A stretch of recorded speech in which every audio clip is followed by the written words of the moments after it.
Hello, I'm Fareedah Ganiyu, a final year student majoring in sociology in the Department of Sociology and Criminology. I'm here with Dr. Andrew-Woolford, the Department Head of Sociology and Criminology. Dr. Woolford, could you please introduce yourself and your research focus? Yeah, I'm Andrew-Woolford. As you said, I'm the head of the Department of Sociology and Criminology. I've been a professor at the University of Manitoba now for 22 plus years.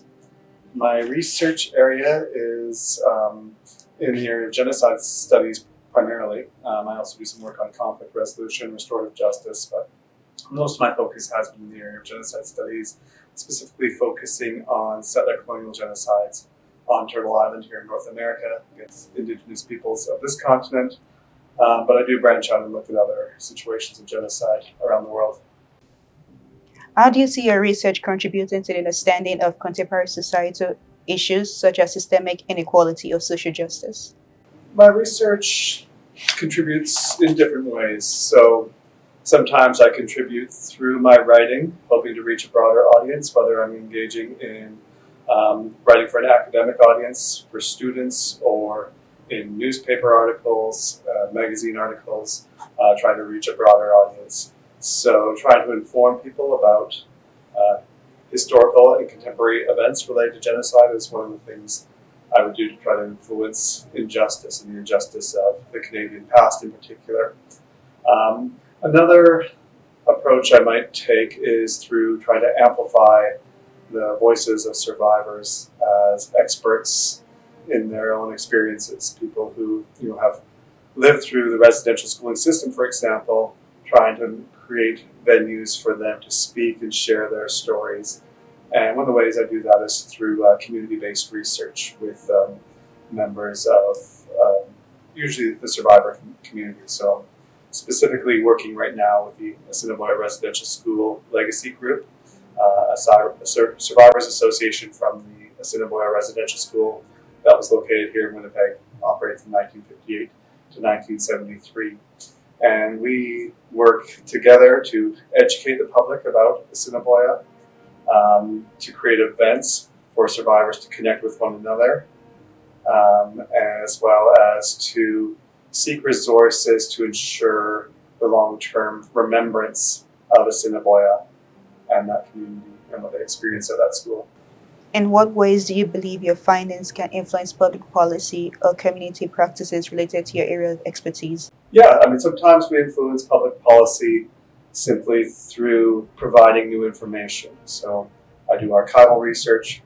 Sometimes we uncover information that's not yet well known, and try to influence then the discussion in Canada, particularly around the question of genocide and residential schools and their relationship to genocide. Historical research has helped open up an understanding of the ways in which that system was directed towards the intentional elimination of Indigenous peoples. But that's not the only way you can work, because you don't convince everyone through rational debate. You also have to seek other ways. Part of that means shifting what people think genocide means. Everyone assumes they understand the term because it's out there, it circulates in the popular culture, it's associated with particular events like the Holocaust, but often they don't know the history of the term nor its legal application. So again, you can influence policy by helping people understand what genocide is, what it targets, and what manifestations it can take in society, as well as understanding changes in that law as the law itself develops over time, as it grapples with particular cases. Another way is simply by, as I say, amplifying the survivor community, providing them opportunity to share their truths, their experiences, which help greatly undercut some of the mythologies we've told ourselves as Canadians about the benevolence of these systems. So their voices are often the most effective vehicles for bringing about policy change, because they tell their stories very effectively, truthfully, with great power. And so trying to create space for Indigenous survivors to tell their stories is of utmost importance. And then we also seek new educational tools. We've tried everything from virtual reality recreations of residential schools as learning spaces, as commemorative spaces, to creating a monument at the former Assiniboia residential school site, to engage that kind of active, engaged history that gets people connected to the spaces, to the stories in different ways. In reference to your answer, why do you think rational debates won't always work on people? I mean, we like as academics to think that the force of our argument is going to carry the day, but we can be competing against a world that is saturated with misinformation, with people who will play on passions, people who will play on people's well-developed biases. So shifting those is not always a straightforward process of presenting the stronger argument. Sometimes you have to also connect on a different level, on the level of emotion, of affect, of education, of experience, of creating opportunities for people to connect with populations they might not otherwise speak with or engage with because they're locked in their little silo. So, you need to have a diverse set of strategies if you want to affect change. Can you discuss any recent development in your field that you believe are particularly significant in addressing current global challenges? Yeah, I think there's quite a few. With Israel's reprisals in Gaza, with Russia's incursion into Ukraine, with violence being present in many parts of the world, genocide is still a very active conversation. And one of the things we've seen is countries bringing other countries to the International Court of Justice, not just the International Criminal Court, handling this through criminal law, where the International Criminal Court often deals with individual offenders, right? Netanyahu might or might not be brought before the court, but typically it's focused on what did an individual do that violated international law, in this case, maybe genocide, laws concerning genocide. International Court of Justice allows you to look more at the collective harms. So even though it's not a criminal court, cases can be brought before it, that sort of demonstrate how collectively a society has turned against another group and how their actions have harmed that group in ways that have been detrimental to the survival of that other group as a group. Mm-hmm. So it's a very interesting development to see how the International Court of Justice is playing a more prominent role in trying to educate about genocide, but also trying to cease and prevent genocide. With the case of genocide going on in Israel and Gaza, Ukraine and Russia, Canada, indigenous people, and other conflicts in Africa or other parts of the world, what do you think is the common denominator? I think in all those cases, you will see levels of dehumanization, particularly directed towards seeing another group as a problem. So in Canada, we even coined it the Indian problem, as Indigenous peoples were once referred to in Canadian public policy. The Indian problem was that Indigenous peoples were seen as an obstacle to land acquisition, to national consolidation, and the many different goals that the Canadian government had at the time. So this Indian problem combined with many of the various forms of dehumanization that Indigenous peoples were subject to as being quote-unquote savage or beast-like or uncivilized, the ways in which they were treated as a lesser population and therefore not worthy of moral concern. As people who could be taken from, where their children could be taken from them and could be subject to forced assimilation, whose lives could be put in jeopardy by being put in unsafe schools, being subject to sexual predators and all the horrors we know of residential schools. And we also see that, in a case like Gaza, where part of the case that South Africa has built up to bring before the International Court of Justice involves the intense dehumanization of Gazan Palestinians that was taking place amongst members of the Israeli government. and the ways in which they treated them as non-humans, not worthy of moral concern, as people who were a threat, a risk, a constant danger. So it's a common strategy you see in genocides to treat people as unworthy of life and therefore as open to being subject to the worst atrocities. We are seeing conflicts around the world related to territory, um, who owns the territory, also perceptions of safety, of risk, of what we call securitization, where groups are representing other groups as making their group, the group to which they belong, insecure. So we can see this with Rwanda sponsoring incursions into the Congo, whereby they represent some of the Congo forces as being connected to somehow the genocidaires of the past, the Hutu genocidaires of the past who put Rwanda at threat. Obviously, there's a territorial concern, there's minerals and other things that they're looking for, getting access to in the Congo. But these are common factors, both desire for territory, the securitization, as well as the dehumanization that goes along with that, the ways in which, in all these situations, we see powerful groups dehumanizing other groups so that they can target them, so they can make them more susceptible to destruction. So the case that South Africa brought before the International Court of Justice lists a great number of instances where Israeli government officials use dehumanizing language to refer to Palestinians, trying to show that there's a pattern of diminishment of Palestinian life, as well as a pattern of showing Gaza and Palestinians as being risky to Israel, as presenting existential threat that can only be dealt with one way, through violence. Your research on genocide studies and settler colonialism is crucial in understanding historical injustice. How do you think this theme resonates with current movements for social justice and reconciliation?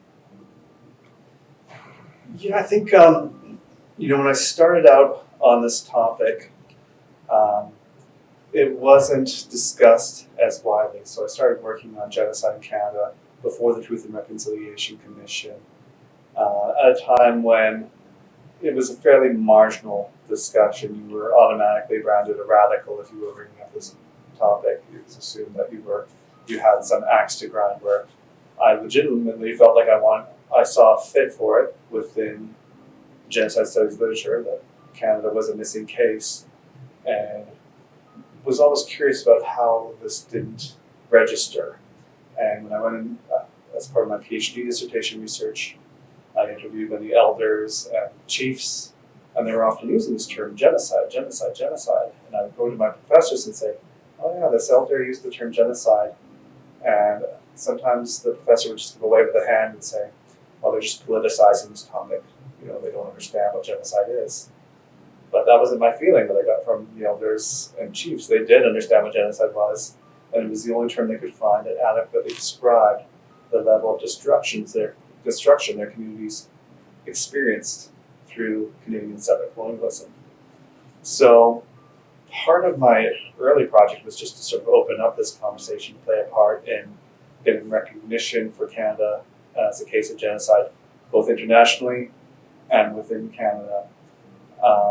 And the timing of that was fortuitous. It allowed me to write a report for the Truth and Reconciliation Commission of Canada on the topic of genocide. It's allowed me the opportunity to be an expert witness in court cases related to genocide, and to try to teach courts, teach Canadian society about how group destruction actually occurs on the ground, and sociologically what it means to destroy a group.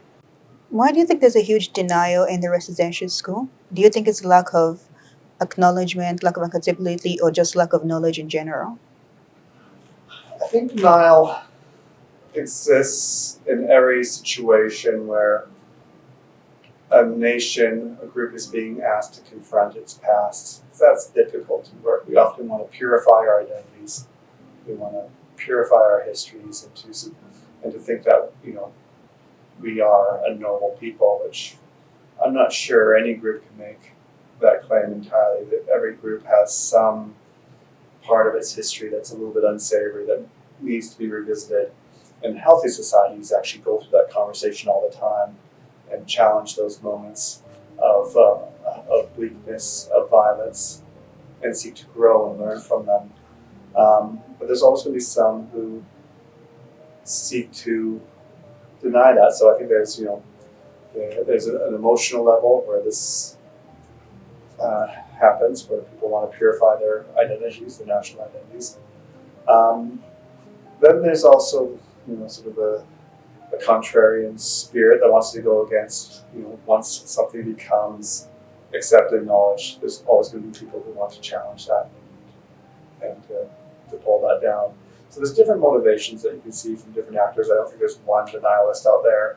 And, although I disagree wholeheartedly with their perspective, some of them certainly work hard to make the arguments that they do. So it's not that they're unintelligent people, or that it's simply that they're people who are very invested in undercutting what is now the accepted history. For many different reasons, people get invested in denialism. Some of them out of a lack of education, some of them who are using their education for nefarious purposes. As we look to the future, what are your hopes for the impact of your research on society, and how do you envision your work evolving in response to emerging global challenges? So the main way my work's been evolving lately is in an effort to try to rethink what we mean by the group. So genocide, the term was created to protect groups as entities in and of themselves. Raphael Lemkin, the originator of this term, felt that the group has a life beyond the life of any individual member. Through our connections with one another, through our cultures, we create something that is shared.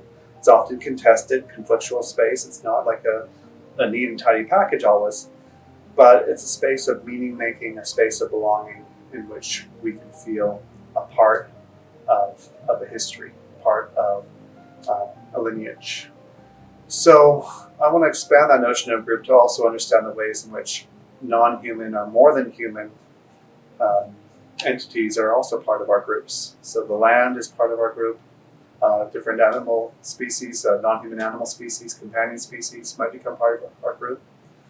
Just like your dog or cat may become part of your family because your interactions with that dog and cat become an aspect of your day-to-day life and the ways in which you organize that life. As human groups, we are often engaged very intensely with lands, water, animals, air, plants, spirit world, all sorts of different non-human or more than human entities. So genocide doesn't just destroy human groups, it destroys these human and non-human collaborations, these associations between different entities. And that's important to understand as we enter an era where climate change is going to become more and more threatening to human beings, that we think about, it's not just destroying us and our human connections, it's destroying our connections with a great variety of entities through which we create ourselves, through which we make ourselves, through which we become who we are. What advice would you give to students or young researchers who aspire to make a meaningful contribution in the fields of sociology and criminology? So you are investing in an area of study, and it's important to learn it well and to understand the theories and methodologies from that discipline. So you have to both discipline yourself to that area of study and yet also allow yourself to be undisciplined at the same time, to take knowledge from other areas, other fields of research, and to always be critical about your field of research.